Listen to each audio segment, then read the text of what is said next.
हर देश का गौरव, सम्मान और पहचान का प्रतीक अपना राष्ट्रीय ध्वज होता है और प्रत्येक राष्ट्रीय ध्वज अपने देश के संदेश को दर्शाता है। आज हम बात करेंगे दुनिया के सबसे बड़े पावरफुल देश के राष्ट्रीय ध्वज से रिलेटेड एक इंटरेस्टिंग स्टोरी पर कि जिसे एक स्कूल स्टूडेंट ने डिज़ाइन किया था और वो कंट्री है USA, United States of America, the most powerful country in our world. जैसा कि हम जानते हैं, अमेरिका के पास पृथ्वी पर दूसरे किसी भी देश के कंपैरिजन में सबसे अधिक एयर यूनिट्स हैं।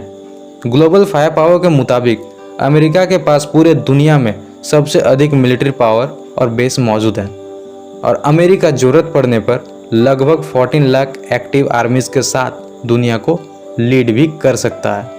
पर इन सब के अलावा क्या आप जानते हैं इतने बड़े पावरफुल देश के वर्तमान राष्ट्रीय ध्वज की स्टोरी क्या थी?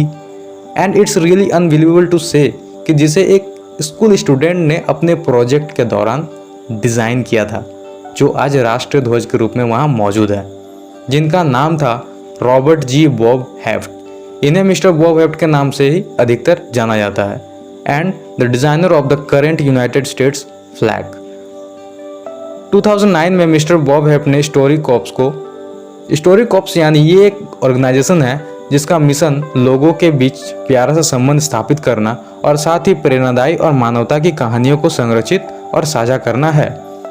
तो मिस्टर बॉब हेफ्ट ने इन्हें इंटरव्यू देते हुए अपनी स्टोरी शेयर किए थे और कहे थे कि वो साल 1958 की बात थी जब USA में 48 स्टेट्स थे, जबकि अब 50 स्टेट्स मौजूद हैं। उस वक्त अमेरिका का राष्ट्रीय ध्वज स्टार्स के साथ 6 रॉज वाला था। उस वक्त मिस्टर बॉब जिस हाई स्कूल में पढ़ाई कर रहे थे, वहाँ के एक हिस्ट्री टीचर ने एक तरह का प्रोजेक्ट सभी स्टूडेंट्स को सौंपा था कि प्रत्येक स्टूडेंट को अपनी हाथों की बनाई किसी चीज़ को लाना था। उस समय वो सोच में पड़ गए कि ऐसा कौन सा चीज़ बनाया जाए। उसी समय उनको बैट्सी रोज की स्टोरी याद आई, जिससे वो ऑलरेडी काफ़ी ज़्यादा इंस्पायर्ड थे। आपकी जानकारी के लिए बता दूं, बैट्सी रोज वो अमेरिकन महिला थी जिसने 1776 में अमेरिकी राष्ट्रीय ध्वज को अपनी हाथों से बनाई थी। तो इनसे mister Bob heft already inspired तो थे ही, और उसी वक्त 1958 में खबरों के मुताबिक अलास्का और हवाई को राज्य के रूप में दर्जा देने को लेकर चर्चाएं चल रही थी। तो मिस्टर बॉब ने उस वक्त फ्यूचर में होने वाले 2 नए स्टेट्स को देखते हुए 50 स्टार्स वाले एक फ्लैग को बनाने का फैसला किया। फिर उन्होंने उसे कंप्लीट बना के अपने टीचर के सामने पेश कर दिया, लेकिन ये फ्लैग देखकर उनके टीचर बिल्कुल भी इम्प्रेस नहीं हुए। उनके टीचर ने उन्हें डांटते हुए ये कह दिए कि तुमने ये एक्स्ट्रा स्टार्स क्यों लगाए? क्या तुम्हें इतना भी नहीं पता कि हमारे देश में टोटल कितने राज्य हैं? यही सब कहते हुए उनके टीचर ने उस प्रोजेक्ट में उन्हें ग्रेड के तौर पर B- मार्क दिए थे, लेकिन मिस्टर बॉब ने उनके इस लो ग्रेड देने पर तर्क देते हुए विरोध भी किए। तो उनके टीचर ने उन्हें एक तरह से चैलेंज करते हुए ये भी कहा कि अगर तुम अपने B- ग्रेड से खुश नहीं हो तो अपने इस डिज़ाइन को वाशिंगटन के व्हाइट हाउस में एक्सेप्ट करवाओ, जहां प्रेसिडेंट रहते हैं। अगर वहां ये डिज़ाइन एक्सेप्ट कर ले तो मैं अपना ग्रेड बदल दूंगा। मिस्टर बॉब हेफ्ट ने उनके इस चैलेंज को एक्सेप्ट कर लिया। फिर उसके बाद उन्होंने अगले 2 साल सिर्फ व्हाइट हाउस को कॉल करने और लेटर लिखने में बिता दिए।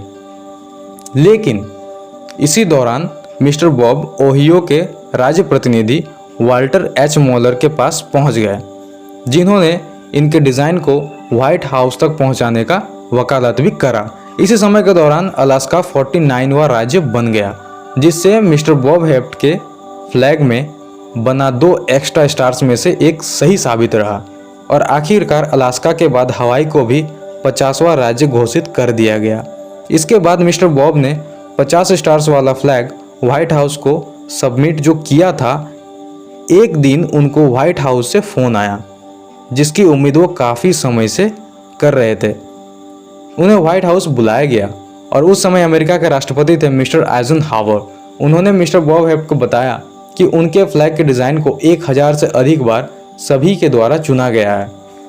फिर उसका कुछ समय के बाद मिस्टर बॉब ने 4 जुलाई 1960 को अपने एक सिंपल सा स्कूल प्रोजेक्ट के डिज़ाइन को राष्ट्रीय ध्वज के रूप में फहराते हुए देखने के लिए व्हाइट हाउस पहुंचे, जो उनके लिए बहुत ही गर्व की बात थी।